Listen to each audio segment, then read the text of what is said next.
Selamat pagi semuanya, selamat pagi Bu Pur. Assalamualaikum warahmatullahi wabarakatuh.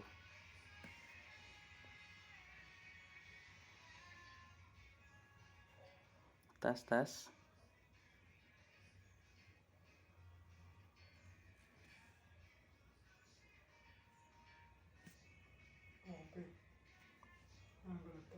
Hmm.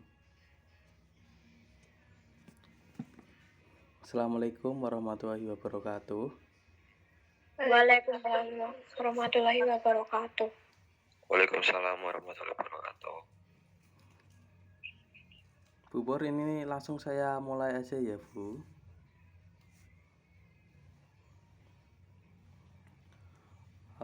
Selamat pagi semuanya. Sebelum kita mulai untuk pelajaran pada pagi hari ini, berdoa dipersilahkan menurut agama dan kepercayaan masing-masing. Berdoa dipersilahkan. Berdoa mulai.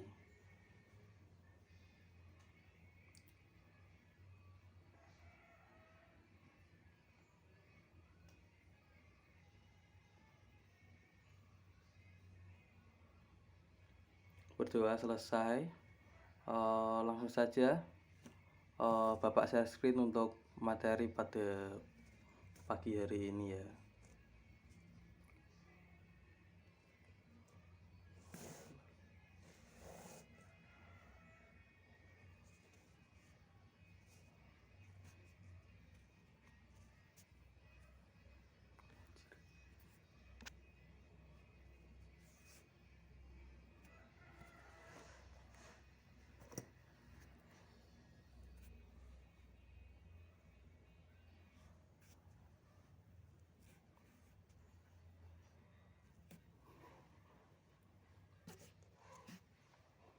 Oke.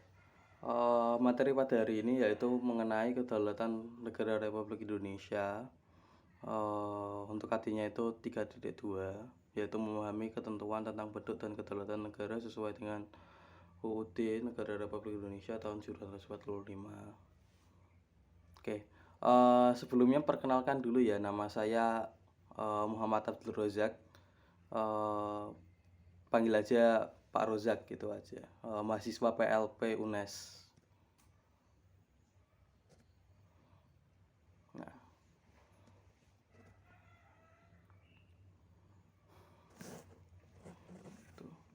Nah, untuk KD yang ini, yaitu mengenai tadi kedaulatan, itu dibagi menjadi 3 pokok pembahasan, yaitu hakikat dan teori kedaulatan, terus bentuk dan prinsip kedaulatan negara Republik Indonesia, terus yang terakhir itu melaksanakan prinsip-prinsip kedaulatan sesuai dengan Undang-Undang 1945. Nah, untuk hari ini kita itu akan membahas mengenai yang pertama, yaitu hakikat dan teori kedaulatan. Maaf Pak, ini nggak kelihatan gambarnya. Iya kah? Oke, bentar ya. Iya. Oh iya, belum share screen. Sorry.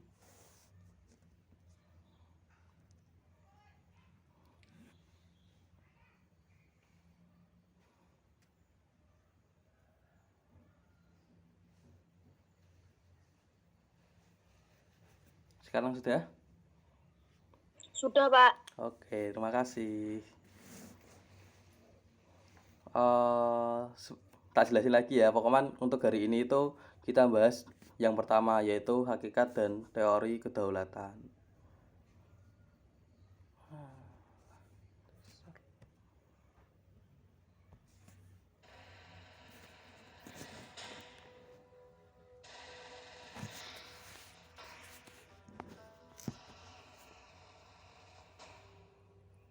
Apa yang kalian dapat? Ini untuk videonya kedengeran apa enggak untuk suaranya? Tidak Pak. Tidak. Oke. Jadi nanti untuk PPT ini bakal tak share di grup di Google Classroom. Soalnya kayak kemarin kelas yang lain juga enggak kedengeran untuk videonya. Dan nikmati pada saat ini. Tapi ada subtitlenya sih, tapi bahasa Inggris. bangsa harus gugur agar bangsa bisa merdeka. Ketika perang dulu agama tidak dipertanyakan, hanya kebangsaan syaratnya. Jika kau cinta bangsa dan tanah air ini, mari berperang bersama. Supaya anak cucumu dan anak cucuku bisa menikmatinya bersama. Bung Karno pada waktu memproklamirkan tidak punya tentara, punyanya hanya pemuda-pemuda hasil kesepakatan dari Sumpah Pemuda tahun 28. Yang di sana dihadiri oleh Yong Yava, Yong Celebes, Yong Borneo, Yong semuanya. Anda bisa cek di mana-mana semua ada makam pahlawan. Dan siapa yang dimakamkan situ? Nah, itulah para pejuang-pejuang yang tidak punya nama tadi. Nah, itulah veteran. Jadi pengorbanannya itu memang luar biasa. Pengorbanan TNI itu besar sekali, Pak. Dari semua golongan, dari bangsa sendiri, dari golongan kanan, golongan kiri. Bayangkan, baru mereka mengatasi masalah PKI Muso, ya, tahun 2008 pulang ke Jawa Barat, diracun mereka.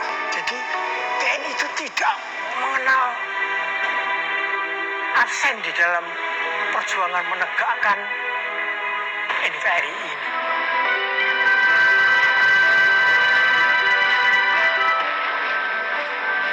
NKRI yang kami perjuangkan adalah negara kesatuan untuk semua golongan yang terlibat di dalam peperangan.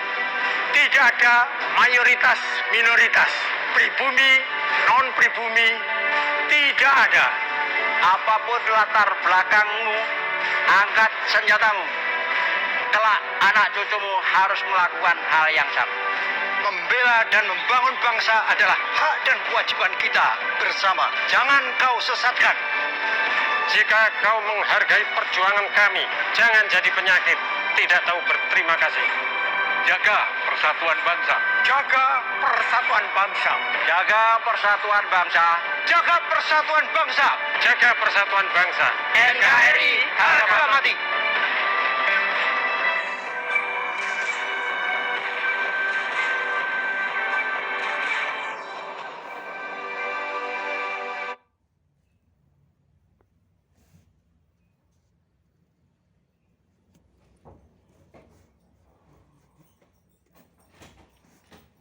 Oke, kalau tidak kedengaran tadi itu videonya mengenai bagaimana perjuangan para pahlawan atau para veteran perang kita pada zaman dahulu itu untuk mendapatkan kedaulatan kita saat ini itu merupakan hal yang sangat sulit atau bahkan penuh perjuangan, mulai dari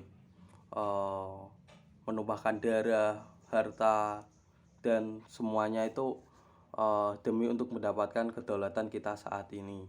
Nah, kedaulatan itu fungsinya seperti apa sih? Kalau kita tidak punya kedaulatan itu kayak apa? Itu kita bisa lihat sendiri untuk kasus yang saat ini yang baru-baru gempar itu mengenai Taliban di negara Afghanistan. Nah, itu salah satu contoh di mana kedaulatan itu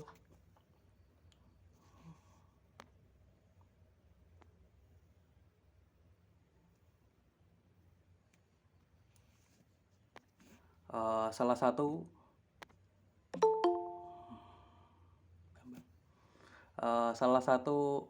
contoh kedaulatan itu tidak berjalan dengan semestinya kayak itu. Jadi di sana itu sekarang pemerintahannya saja tidak berjalan dengan lancar, bahkan presidennya itu kabur dari negaranya.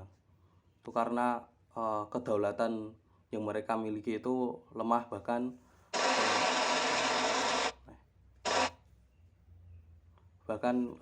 tidak berfungsi gitulah. Pokoknya intinya seperti itu. Nah, untuk tujuan pembelajaran pada hari ini itu yaitu yang pertama itu menjelaskan bentuk dan kedaulatan negara Indonesia. Kedua itu memahami bentuk dan kedaulatan negara Indonesia. Yang ketiga itu mendeskripsikan bentuk dan kedaulatan negara Indonesia. Yang keempat itu mampu menyusun laporan dengan benar dan penuh tanggung jawab. Terus yang ketiga itu menyimpulkan bentuk dan kedaulatan negara dengan baik dan penuh tanggung jawab. Nah, kita langsung aja untuk materi yang pertama, yaitu mengenai hakikat kedaulatan.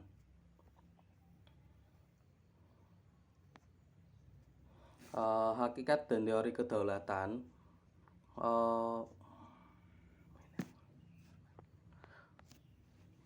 Kata kedaulatan itu berasal dari bahasa Arab, yaitu daulah, yang merupakan artinya itu kekuasaan tertinggi. Pengertian kedaulatan ini adalah kekuasaan tertinggi untuk membuat undang-undang dan melaksanakan dengan semua cara yang tersedia. Jadi arti kata kedaulatan itu artinya kekuasaan yang tertinggi. Jadi kalau kedaulatan negara berarti adalah kekuasaan tertinggi untuk menjalankan roda pemerintahan negara. Nah, gitu. Terus untuk menurut pendapat John Bodin, seorang ahli tata negara dari Prancis, kedaulatan adalah kekuasaan tertinggi untuk menentukan hukum dalam suatu negara, dan kedaulatan memiliki 4 sifat pokok. Nah, sifat pokok ini yang pertama yaitu asli, artinya itu kekuasaan tidak berasal dari kekuasaan lain yang lebih tinggi. Terus yang kedua itu permanen, artinya kekuasaan itu tetap ada sepanjang negara tetap berdiri walaupun pemerintahannya sudah berganti. Yang ketiga itu tunggal, artinya kekuasaan itu merupakan satu-satunya dalam negara dan tidak dibagikan kepada badan-badan lain. Yang ketiga itu, yang keempat itu tidak terbatas, artinya kekuasaan itu tidak dibatasi oleh kekuasaan lain. Jadi dalam kedaulatan itu memiliki 4 sifat pokok tadi, yaitu asli itu maksudnya tidak berasal dari kekuasaan lain atau negara lain. Jadi sebuah kedaulatan itu pure dimiliki oleh negara tersebut. Jadi benar-benar sepenuhnya dimiliki oleh suatu negara gitu. Terus permanen itu artinya tidak bisa diganggu, tidak bisa hilang. Walaupun kayak kasusnya di Afghanistan itu kan secara de facto itu pemerintahannya itu sudah berganti, di mana sekarang itu Taliban menjadi penguasa di sana. Jadi kedaulatan di sana sekarang itu diambil alih oleh Taliban, kelompok Taliban gitu. Terus yang ketiga itu artinya tunggal. Ini maksudnya dalam satu negara itu ya cuman ada satu kedaulatan, tidak ada 2 kedaulatan, 3 kedaulatan, itu tidak ada. Jadi satu negara satu kedaulatan. Terus yang ketiga itu tidak terbatas, yang keempat itu tidak terbatas. Artinya itu kekuasaan dari kedaulatan itu tidak terbatas. Jadi suatu negara itu bebas untuk melaksanakan kekuasaannya. Jadi tidak ada batasan-batasan untuk kedaulatan dalam menjalankan negara, seperti itu. Terus selanjutnya apa sih negara berdaulat itu? Jadi negara berdaulat itu adalah negara yang mempunyai kekuasaan tertinggi atas suatu pemerintahan. Nah, kalau di Indonesia itu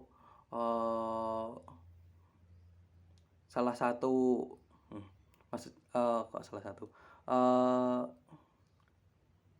titik awalnya itu adalah titik awal dan titik puncak dalam kedaulatan Indonesia itu adalah saat proklamasi kemerdekaan pada 17 Agustus 1945.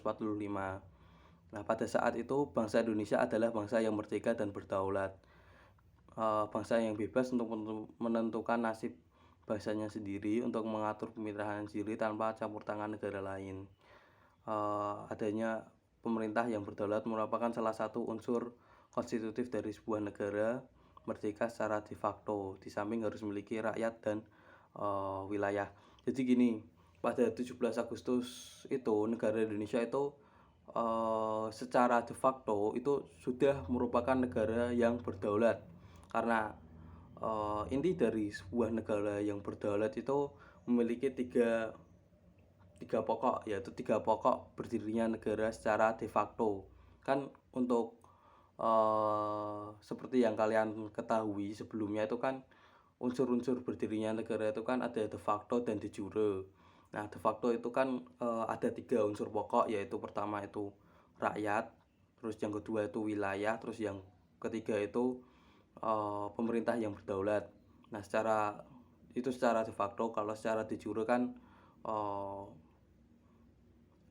pengakuan dari negara lain. Nah, kalau kedaulatan itu bisa dimiliki itu yang paling pokok itu secara de facto, yaitu memiliki rakyat, wilayah, dan pemerintah. Nah, di Indonesia sendiri itu secara de facto itu sudah ada sejak 17 Agustus 1945 gitu, pas proklamasi kemerdekaan. Nah, terus bentuk kedaulatan itu apa saja? Nah, ada dua bentuk kedaulatan, yaitu kedaulatan ke dalam dan kedaulatan keluar. Nah, kedaulatan ke dalam itu artinya suatu negara itu bebas memiliki kekuasaan untuk menyusun, mengatur organisasi pemerintahan sendiri menurut kehendak bangsanya sendiri, serta kekuasaan untuk mengelola semua yang ada di wilayahnya, mengandung sumber daya alam baik darat, laut maupun udara. Jadi secara kedaulatan ke dalam itu artinya suatu negara itu memiliki kekuasaan untuk menjalankan negaranya sendiri, menjalankan roda pemerintahannya sendiri secara ke dalam gitu. Artinya mengurusi rumah tangganya sendiri. Nah, terus kedaulatan keluar apa? Kedaulatan keluar itu kekuasaan untuk berhubungan dan bekerja sama dengan bangsa lain tanpa terikat oleh kekuasaan lain. Jadi untuk kekuasaan ke dalam ini, suatu negara itu bebas untuk melakukan perjanjian dengan negara lain, menyatakan perang atau perdamaian, dan ikut dalam organisasi internasional seperti kayak ASEAN, PBB, OPEC, dan lain-lain. Itu suatu negara itu bebas untuk melakukan hubungan kerjasama itu. Jadi kalau kita hubungkan lagi sesuai dengan syarat atau syarat untuk mendirikan negara itu kan ada de facto dan de jure. Nah, untuk de facto itu yang menyokong kedaulatan ke dalam, dan yang de jure itu menyokong kedaulatan keluar. Jadi yang rakyat, wilayah, dan pemerintah itu menyokong yang kedaulatan ke dalam, di mana untuk menjalankan rumah tangganya sendiri.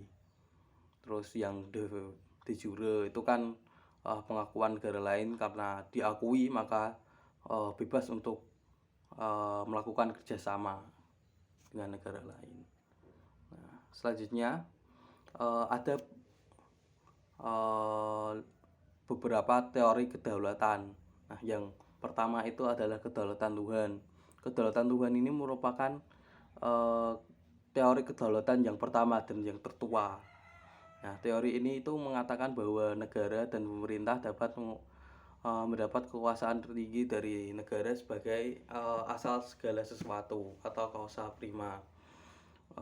Jadi menurut secara singkat itu, menurut teori kedaulatan Tuhan itu, sebuah kedaulatan itu dimiliki oleh Tuhan sebagai causa prima atau asal dari segala sesuatu. Jadi semuanya berasal dari Tuhan gitu. Terus selanjutnya itu ada teori kedaulatan raja. Nah, pada abad pertengahan, teori kedaulatan Tuhan berkembang menjadi teori kedaulatan raja yang menganggap bahwa raja bertanggung jawab terhadap dirinya sendiri. Kekuasaan raja berada di atas konstitusi. Seorang raja bahkan tidak perlu menaati hukum, moral, agama. Justru karena statusnya sebagai representatif atau wakil Tuhan di dunia, maka pada saat itu kekuasaan raja merupakan kekuasaan yang paling tinggi. Jadi dari teori kedaulatan Tuhan tadi itu berkembang menjadi teori kedaulatan raja. Nah, tadi kan asal dari semuanya itu kan berasal dari Tuhan kalau menurut teori kedaulatan Tuhan. Nah, eh, kekuasaan dari Tuhan itu diturunkan kepada raja-raja kalau menurut teori kedaulatan raja. Jadi dari Tuhan itu diturunkan ke raja-raja. Kalau contohnya itu seperti Kaisar Jepang, di mana Kaisar Jepang itu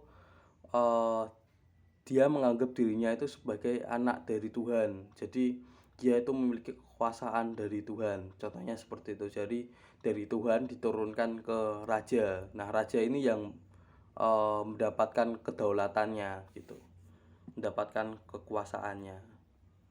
Terus yang selanjutnya itu ada teori kedaulatan negara. Nah, menurut teori kedaulatan negara, kekuasaan tertinggi terletak pada negara. Sumber kedaulatan adalah negara yang merupakan lembaga tertinggi kehidupan suatu negara.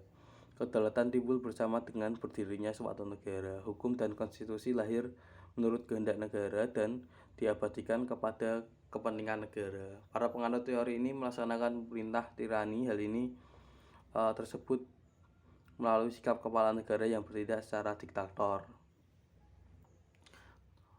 Kalau teori kedaulatan negara ini itu bedanya, kalau tadi kan raja. Nah, ini itu setelah perkembangan dari bentuk kerajaan menjadi sebuah negara. Nah, setelah berdirinya negara itu pemimpin negara atau presiden, bisa juga Perdana Menteri itu dia bersikap semena-mena karena dia merupakan pemilik negara seperti itu. Jadi membentuk sebuah tirani yang diktator, kayak kalau contohnya itu pas Perang Dunia Kedua itu terjadi di Jerman, di mana Adolf Hitler itu sebagai kepala negara itu menjalankan kedaulatan negara. Jadi dia itu memiliki kekuasaan tertinggi dalam negaranya seperti itu.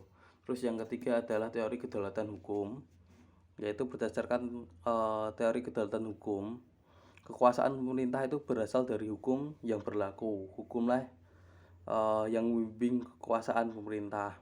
Kekuasaan hukum merupakan kekuasaan tertinggi dalam negara. Hukum bersumber dari rasa keadilan dan kesadaran hukum. Jadi kalau menurut teori kedaulatan hukum, beda sama teori-teori yang tadi itu,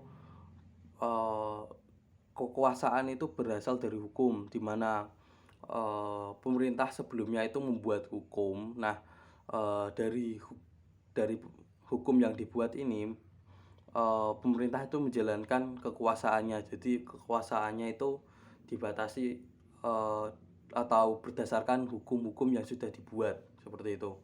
Terus yang terakhir adalah teori kedaulatan rakyat. Nah, teori kedaulatan rakyat ini menganggap rakyat merupakan kesatuan yang dibentuk oleh suatu perjanjian masyarakat.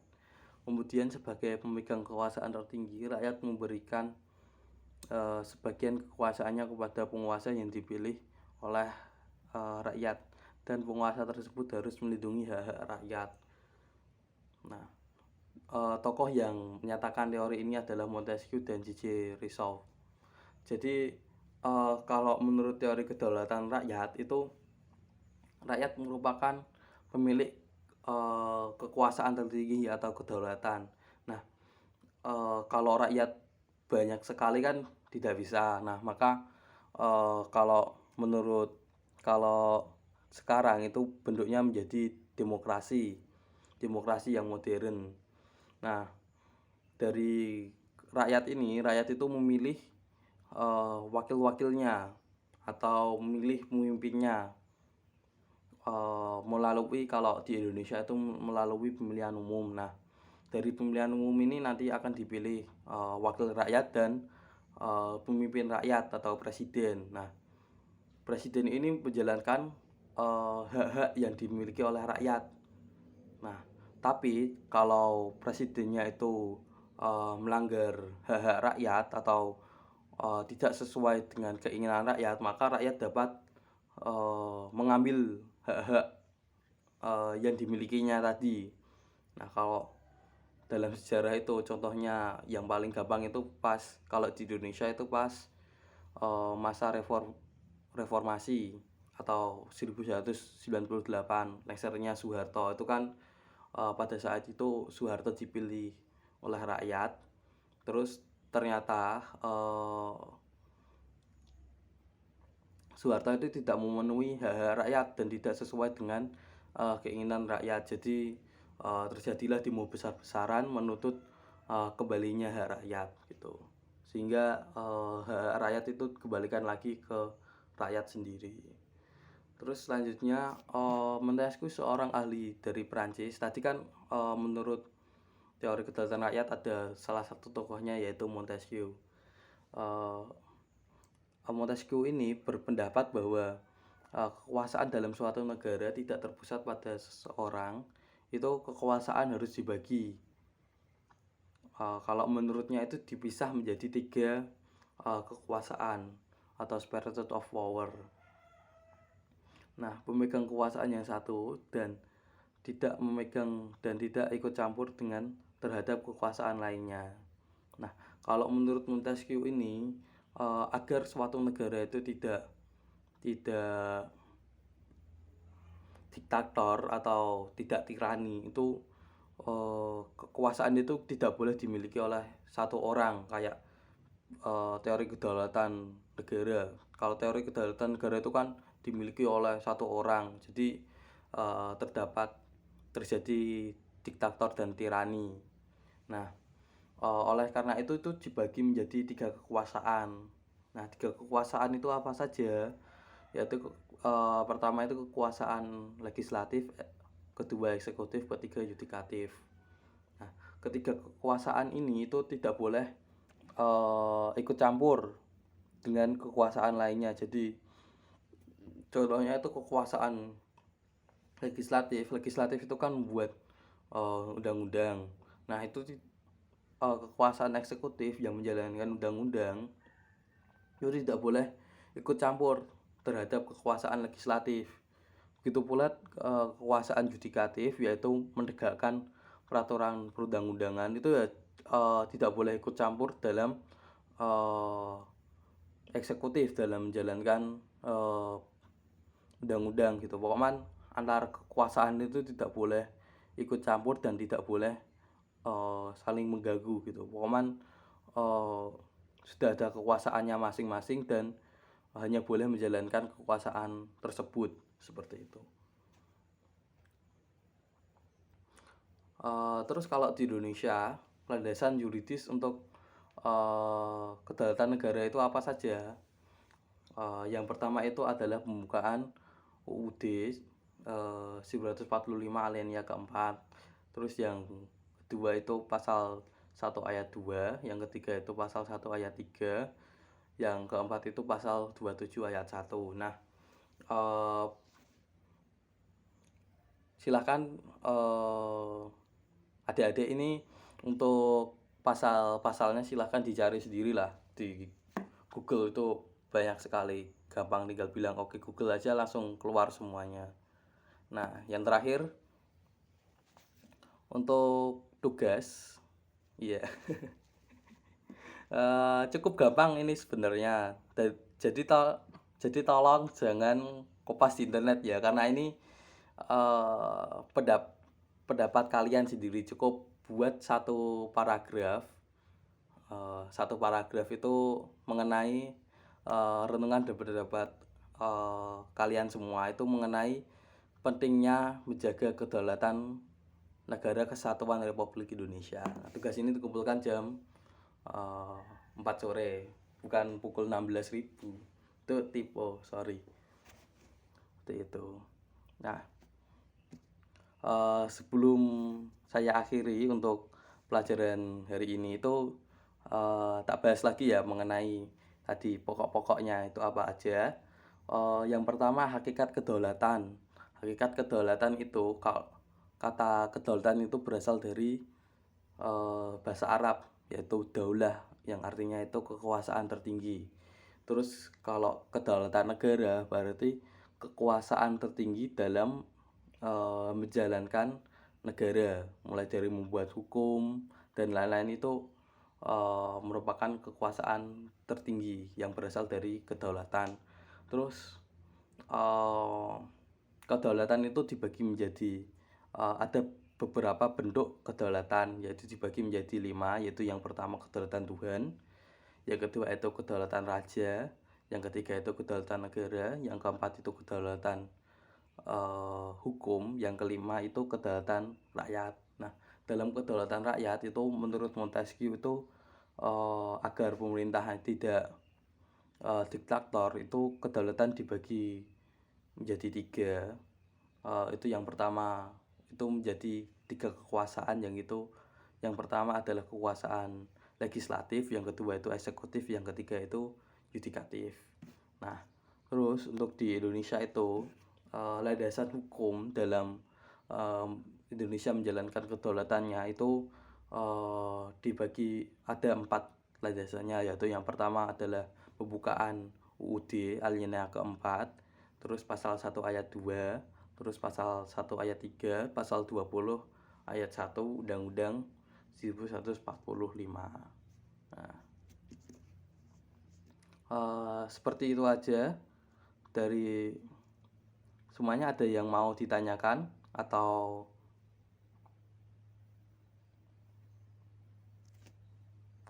ada yang mau ditanyakan untuk materi pada hari ini? Tidak, Pak. Oke, terima kasih untuk tanggapannya. Cukup sekian ya dari Bapak mengenai materi pada hari ini. Karena kan ini kan masih masa-masanya pandemi, walaupun udah berapa tahun, 1,5 tahun lebih, bahkan hampir 2 tahun kita menghadapi pandemi ini. Untuk agar kita terbebas itu kita harus melaksanakan anjuran-anjuran dari pemerintah, terutama itu yang paling mudah adalah melakukan 3M. Jadi tolong adik-adik semuanya itu tetap melaksanakan 3M, yaitu memakai masker, menjaga jarak, dan menjauhi kerumunan. Itu paling mudah lah.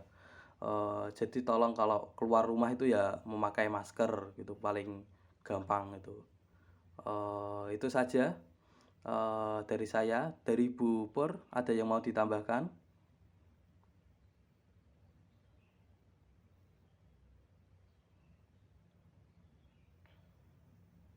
Dari Bu Pur ada yang mau ditambahkan, Bu?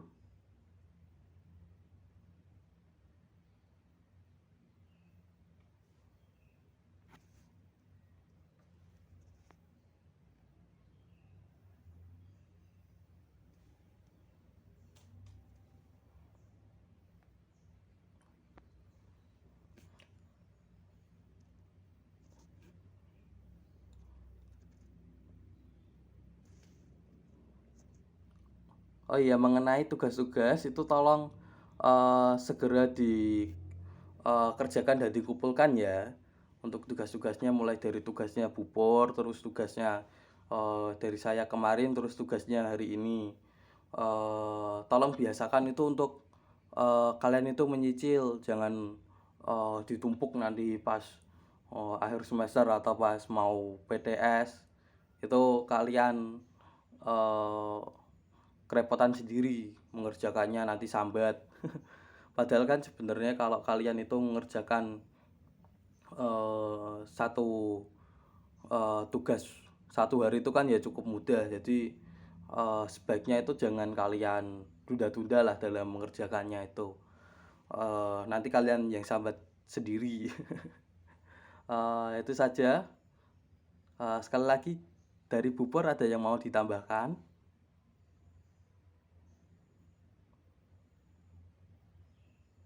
Oke, terima kasih ya yang udah join semuanya. Sekali lagi tetap jaga kesehatan. Terima kasih. Wassalamualaikum warahmatullahi wabarakatuh. Waalaikumsalam warahmatullahi wabarakatuh. Terima kasih, Pak. Sama-sama.